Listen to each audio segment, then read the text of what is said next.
चलिए, तो मैं बात कर रहा था कि पेट्रोल 12th के अंतर्गत जियोलॉजी में जो है 4 ब्रांच पढ़ना पड़ता है।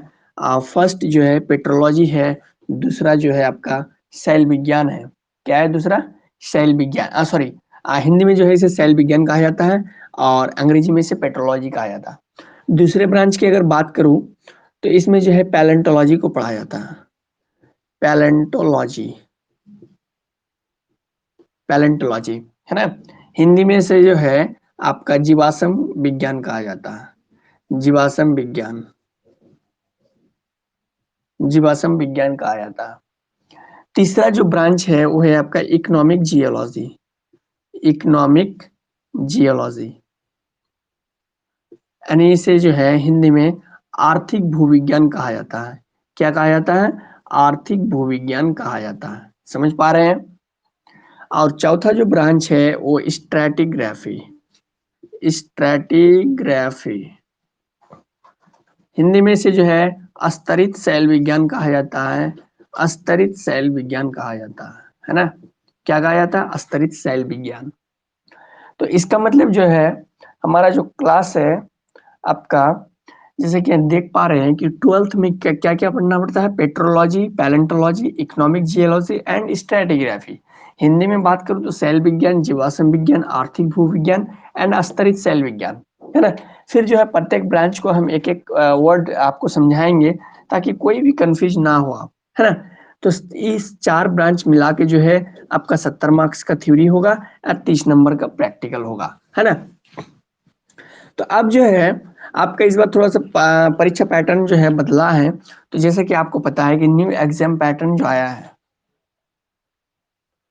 थोड़ा बड़ा बड़ा लिखिए सर। ओके, मैं बड़ा बड़ा लिखूंगा, कोई बात नहीं, है ना। मैं आप लोगों को पीडीएफ सारे के सेंड करूंगा। ये पेट्रोलॉजी है, palaeontology, economic geology and stratigraphy, है ना। तो जैसे कि इस बार एग्जाम जो पैटर्न है वो 20 क्वेश्चन आएगा 1 मार्क्स का, है ना। और आपका जो है 7 क्वेश्चन आएगा 2 मार्क्स का, और 3 क्वेश्चन जो आएगा वो 5 मार्क्स का, और जो है 2 क्वेश्चन आएगा 7 मार्क्स का, है ना। तो कुल मिला के आपका जो है 7 इधर 20 मार्क्स हो गया, 14 मार्क्स, 15 मार्क्स एंड 14 मार्क्स। तो इधर जो है आपका कितना हो जाए, हाँ, और जो है 1 मार्क्स का जो फिल इन दी ब्लैंक होगा वो 7 क्वेश्चन आएगा, है ना। तो 27 एंड 14, 41 एंड 15, 56 एंड 14, कुल मिला के जो है 70 मार्क्स का आपका थ्योरी होगा, है ना। तो अब जो है अब आगे हम बात करेंगे। ये तो हुआ आपका कि आखिर 12th में क्या क्या हमें पढ़ना है जियोलॉजी में। Petrology, palaeontology, economic geology and stratigraphy. अब हम समझेंगे कि आखिर जियोलॉजी शब्द जो है इनकी उत्पत्ति कैसे हुई, इनके ओरिजिनेटर कौन है ना, इनके जनक कौन है, इनके बारे में जानेंगे। तो जैसे कि यहाँ देख पा रहे हैं, यहाँ क्या लिखा हुआ है? जियोलॉजी लिखा हुआ है। क्या लिखा हुआ है? जियोलॉजी। तो आपका जो जियोलॉजी जो शब्द है ये 2 शब्दों के मेल से बना है ना। यानी 2 शब्दों के कॉम्बिनेशन से बना है, 2 वर्ड के कॉम्बिनेशन से बना है। पहला क्या है? जियोलॉजी, है ना। ये जो जियोलॉजी शब्द है ये आपका ग्रीक भाषा से आया है। कहाँ से आया है? ग्रीक भाषा के जियोलॉगिया से। जियोलॉगिया, है ना। क्या? जियोलॉगिया। इसका मतलब कि आज जिसे हम जियोलॉजी के रूप में लिखते हैं या जानते हैं वो ग्रीक भाषा में जियोलॉगिया के नाम से जाना जाता था। किसके नाम से? जियोलॉगिया के नाम से जाना जाता था। और ये किस प्रकार के भाषा, कौन सा भाषा से लिया गया है? ग्रीक भाषा से, है ना। तो जियो का जो मतलब होता है वो होता है अर्थ होता है। क्या होता है? अर्थ होता है। समझ पा रहे हैं? अर्थ होता है। और लॉजी का मतलब होता है स्टडी, स्टडी या फिर साइंस होता है। क्या होता है? साइंस होता है। समझ पा रहे हैं? और अर्थ को जानते हैं कि हिंदी में से जो है पृथ्वी कहा जाता है, या आप भू भी कह सकते हैं, है ना। ठीक उसी प्रकार ये स्टडी मतलब जो होता है इनका मतलब होता है अध्ययन, अध्ययन। और साइंस का मतलब जो होता है वो विज्ञान होता है ना। तो जैसे कि आप देख पा रहे हैं जियोलॉजी, जियो एंड लॉजी मिला के क्या बना है, जियोलॉजी बना है। और जियो का मतलब क्या होता है, अर्थ होता है, और हिंदी में उसी को पृथ्वी या भू कह सकते हैं आप। तो लॉजी का मतलब स्टडी या साइंस होता है, और स्टडी का मतलब अध्ययन होता है, साइंस का मतलब विज्ञान होता है। तो हम कह सकते हैं कि पृथ्वी का अध्ययन या भू का अध्ययन या पृथ्वी विज्ञान या भू विज्ञान कह सकते हैं हम। समझ पा रहे हैं। यानी भू विज्ञान को जो है, यानी जियोलॉजी को दूसरे भाषा में, सॉरी दूसरे वर्ड में जो है आप अर्थ साइंस भी कह सकते हैं। क्या कह सकते हैं, अर्थ साइंस भी कह सकते हैं, या पृथ्वी की इसमें अध्ययन होता है इसलिए आप भूविज्ञान भी कह सकते हैं। समझ गए, भूविज्ञान कह सकते हैं। तो मेनली इसमें जो है पृथ्वी का अध्ययन होता है। क्या अध्ययन होता है, पृथ्वी का। तो अब आप समझ गए कि आखिर जियोलॉजी शब्द की जो है उत्पत्ति कहाँ से हुई, है ना। ग्रीक भाषा के जियोलॉगिया से हुआ, और उनका मतलब होता है अर्थ साइंस यानी भूविज्ञान, है ना। समझ पा रहे हैं। अगर इनके मैं जनक की बात करूं, जनक, जनक इसे जो है आप फादर कह सकते हैं अंग्रेजी में, फादर कहिए, या ऑरिजिनेटर भी कहा जाता है, ऑरिजिनेटर। समझ पा रहे हैं। तो जेम्स हटन है, कौन है, James Hutton, James Hutton. James Hutton जो है ये आपका फादर ऑफ जियोलॉजी कहा जाता है, यानी भूविज्ञान के जनक कौन है, तो जेम्स हटन है। आपको एमसीक्यू के रूप में जो है क्वेश्चन भी पूछा जाता है कि भूविज्ञान के जनक कौन है, तो जेम्स हटन है ना। यानी फादर या फिर originator of geology, originator of geology या फादर ऑफ जियोलॉजी कहिए, या भूविज्ञान के जनक कहिए, तो कौन है, जेम्स हटन। समझ पा रहे हैं, कौन है, जेम्स हटन। इनका जो जन्म हुआ था वो 1726 में हुआ था, और मृत्यु जो है 1797 में हुआ था, 1797 में, है ना। तो आपका ये जेम्स हटन जो है, आप समझेंगे कि आखिर ये जेम्स हटन कौन थे, है ना। ये जेम्स हटन जो है आपका ऑरिजिनेटर ऑफ जियोलॉजी था, यानी आपका भूविज्ञान के जनक था। इनके अलावा, है ना, ये क्या था, जियोलॉजिस्ट, जियोलॉजिस्ट। इनके अलावा जो है ये केमिस्ट भी थे। केमिस्ट कहने का मतलब कि ये रसायन शास्त्र के भी बहुत बड़े जानकार थे। समझ पा रहे हैं कि ये रासायनिक निर्माता भी थे, यानी रसायन के क्षेत्र में भी ये बहुत बड़े जानकार थे। इनके अलावा ये जो है एक पेशे से डॉक्टर भी थे। तो हम कह सकते हैं कि ये क्या है, जेम्स हटन जो है एक चिकित्सक भी थे, यानी पेशे से एक डॉक्टर भी थे। तो जियोलॉजिस्ट हुआ, केमिस्ट हुआ, डॉक्टर हुआ, इनके अलावा जो है कृषि विशेषज्ञ भी थे, है ना, यानी एग्रीकल्चर के भी जानकार थे, एग्रीकल्चर के भी जो है जानकार थे, है ना, जानकार थे।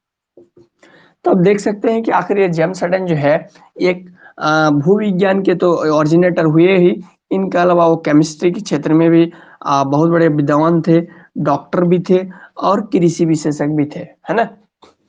तो आखिर समझेंगे कि ये जो है आखिर जेम्स हटन को जियोलॉजिस्ट क्यों कहा गया, यानी भूविज्ञान का पिता जेम्स हटन को क्यों कहा गया, है ना। इसलिए क्योंकि जानते हैं कि कोई भी प्रोजेक्ट के पीछे जिसका सबसे ज्यादा योगदान रहता है उसी का नाम लिया जाता है ना। समझ पा रहे हैं। अपना ऑडियो थोड़ा सा ऑफ रखिएगा।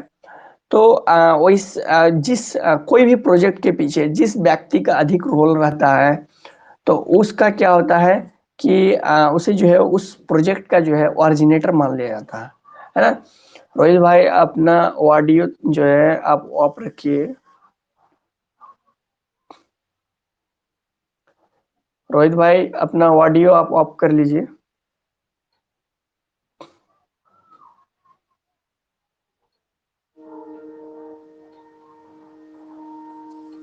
चलिए, तो आगे बढ़ते हैं, है ना।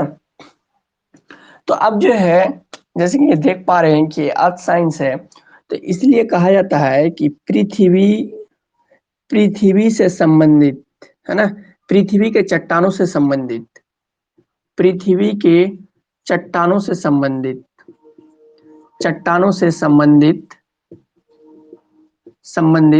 ये जो है विभिन्न प्रकार के जो है आप सिद्धांत दिए थे, यानी पृथ्वी की चट्टानों से संबंधित, पृथ्वी के चट्टानों का अध्ययन करके जो है ये डिफरेंट टाइप्स के प्रिंसिपल्स दिए थे जियोलॉजिस्ट जेम्स हटन। यही वजह है कि फादर ऑफ जियोलॉजी या ऑरिजिनेटर ऑफ जियोलॉजी जो है आपका जेम्स हटन को माना जाता है। समझ पा रहे हैं?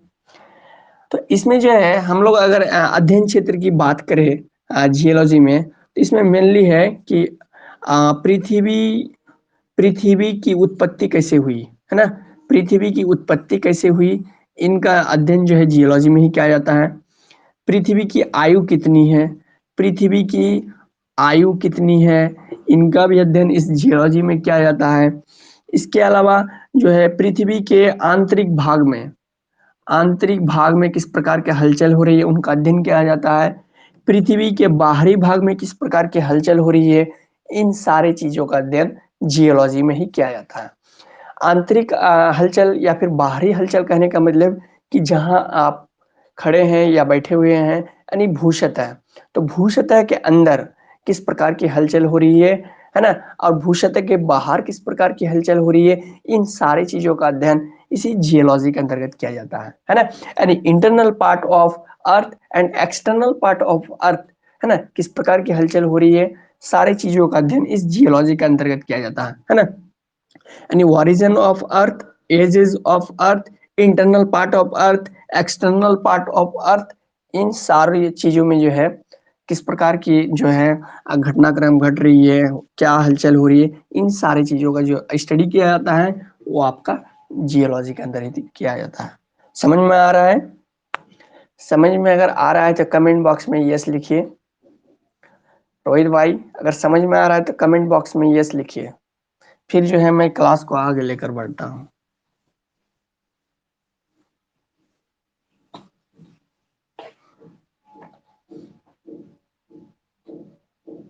ठीक है, तो देखिए अब जो है आपको मैं अध्ययन क्षेत्र के बारे में बताया कि इसमें जो है पृथ्वी की उत्पत्ति कैसे हुई, पृथ्वी की आयु कितनी है, पृथ्वी के आंतरिक भाग में किस प्रकार की हलचल हो रही है, बाहर किस प्रकार हो रही है, इन सारी चीजों का स्टडी जियोलॉजी में ही किया जाता है ना?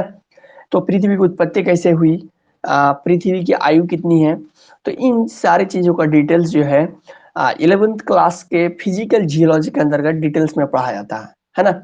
लेकिन मैं थोड़ा सा रिव्यू दे दूंगा, है ना? तो आपको जो है मेरा जो 12th का जो फर्स्ट ब्रांच है ना? 12th का जो फर्स्ट ब्रांच है आपका पेट्रोलॉजी,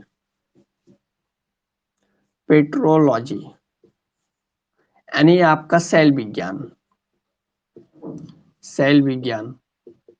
है ना? तो इस पेट्रोलॉजी को समझने से पहले, है ना, पेट्रोलॉजी को समझने से पहले आपको जो है इस पेट्रोलॉजी, है ना, आपको थोड़ा सा मैं यहाँ बता देता हूँ कि पेट्रोलॉजी भी जो है वो दो शब्दों के मेल से बना है, petro and logy. Petro and logy, petro बना है पेट्रा से, लॉजी बना है लोगोस से। ये भी जो है ग्रीक भाषा के पेट्रालोगोस से क्या बना है, पेट्रोलॉजी बना है। यानी प्राचीन समय में, एंशियंट टाइम में पेट्रोलॉजी को पेट्रालोगोस लिखा जाता था। समझ पा रहे हैं? पेट्रालोगोस लिखा जाता था, और इस पेट्रा का मतलब होता है रॉक। पेट्रा का मतलब क्या होता है, रॉक होता है, और लोगोस का मतलब होता है साइंस या फिर स्टडी होता है। तो इसका मतलब हम कह सकते हैं कि इस पेट्रोलॉजी को रॉक साइंस भी कहा जाता है। क्या कहा जाता है? Rock science. समझ पा रहे हैं? इस पेट्रोलॉजी को क्या कहा जाता है? रॉक साइंस भी कहा जाता है ना? कभी कभी क्वेश्चन ऐसे भी पूछा जाता है कि पेट्रोलॉजी में निम्न में से किन चीजों का अध्ययन किया जाता है?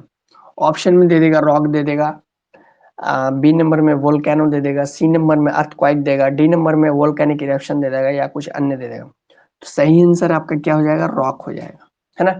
रॉक बोलते हैं इन्हीं सैल को, है ना? एक बात दिमाग में याद रखिए, सैल को जो है अंग्रेजी में रॉक कहा जाता है। सेल को हिंदी में ही दूसरे शब्दों में जो है चट्टान कहा जाता है, चट्टान कहा जाता है। इसलिए इस पेट्रोलॉजी को यानी सेल विज्ञान को चट्टानी विज्ञान भी कहा जाता है। क्या कहा जाता है? सेल विज्ञान यानी चट्टानी विज्ञान। तो अगर रॉक मतलब सेल हो सकता है या दूसरे शब्दों में चट्टानी हो सकता है या चट्टान हो सकता है, तो सेल विज्ञान को हम चट्टानी विज्ञान भी कह सकते हैं। पेट्रोलॉजी का मतलब सेल विज्ञान, और सेल को दूसरे शब्दों में चट्टान भी लिखा जाता है, इसलिए हम इसे सेल विज्ञान कहिए या चट्टानी विज्ञान कहिए, एक ही बात है। समझ पा रहे हैं? तो सेल विज्ञान कहिए या चट्टान कहिए, एक ही बात है। तो आपका जो है सेल का निर्माण कैसे होता है, पेट्रोलॉजी में आगे बढ़ने से पहले, इस सेल विज्ञान में चर्चा करने से पहले आपका समझना पड़ेगा कि आखिर ये सेल का निर्माण कैसे होता है, सेल का निर्माण कैसे होता है या कैसे हुआ है ना? यानी how to formation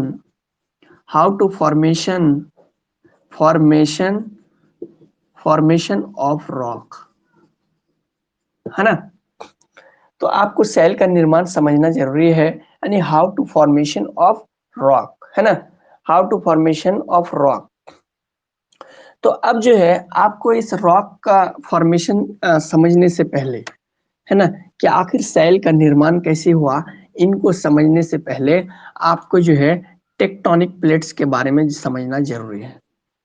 tectonic plates, tectonic plates के बारे में जानना जरूरी है।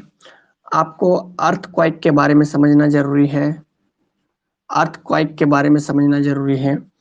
इनके अलावा आपको वोल्केनिक इरप्शन को समझना जरूरी है, वोल्केनिक इरप्शन को समझना जरूरी है, इरप्शन, है ना?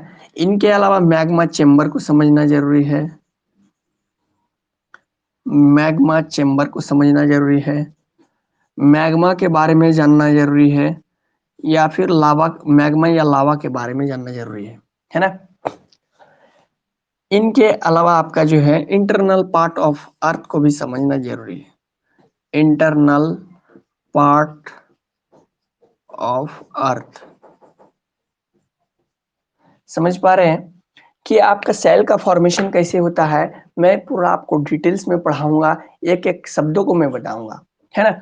तो आपको जो है मैग्मा सॉरी चट्टानों का निर्माण कैसे होता है, इन चीजों को समझने के लिए आपको टेक्टोनिक प्लेट्स, यानी इसे हिंदी में विवर्तनिक प्लेट कहा जाता है, अर्थक्वेक यानी भूकंप का उत्पन्न कैसे होता है, इनको समझना जरूरी है, वोल्केनिक इरप्शन यानी ज्वालामुखी का उद्गार कैसे होता है, उनको समझना जरूरी है, मैग्मा चेम्बर को पढ़ना जरूरी है, और मैग्मा चेम्बर में मौजूद मैग्मा या लावा को भी समझना जरूरी है। इसके अलावा इंटरनल पार्ट ऑफ अर्थ को भी समझना जरूरी है। मैं कमेंट पढ़ लेता हूँ। ओके भाई, मैं बड़ा बड़ा, ठीक है, मैं बड़ा बड़ा लिखने की कोशिश करूंगा, और है ना? देखिए, समझ पा रहे हैं, है ना? मैं और बड़ा बड़ा लिखने की कोशिश करूंगा। तो आपको जो है how to formation of rock यानी सैलों का निर्माण कैसे होता है, उनको समझने के लिए आपको tectonic plates, earthquake, volcanic eruption, magma chamber, magma and lava and internal part of अर्थ को समझना जरूरी है ना? कल के क्लास में जो है मैं एक एक करके चर्चा करूंगा। आज बहुत सारे स्टूडेंट्स नहीं जुड़ पाए हैं, जिसके कारण मैं क्लास को लेकर आगे नहीं बढ़ पा रहा हूँ, है ना? क्योंकि फिर अगर बहुत वो लोगों जो है छूट जाएगा, इसलिए जो है रोहित भाई कल फिर से जो है अपने समय पर जुड़ जाना है, 3 से 4 बजे। शुरुआत के 4-5 क्लास थोड़ा सा जो है इस तरह होगा, उसके बाद फिर हम लोग जैसे कंटिन्यूसली चलने लगे हैं तो फिर दिक्कत नहीं होगा। ठीक है रोहित भाई, है ना? कोई भी क्वेरी होगा तो आप व्हाट्सएप में हमें पूछ सकते हैं। ठीक है, हैव ए नाइस डे, मिलते हैं फिर कल।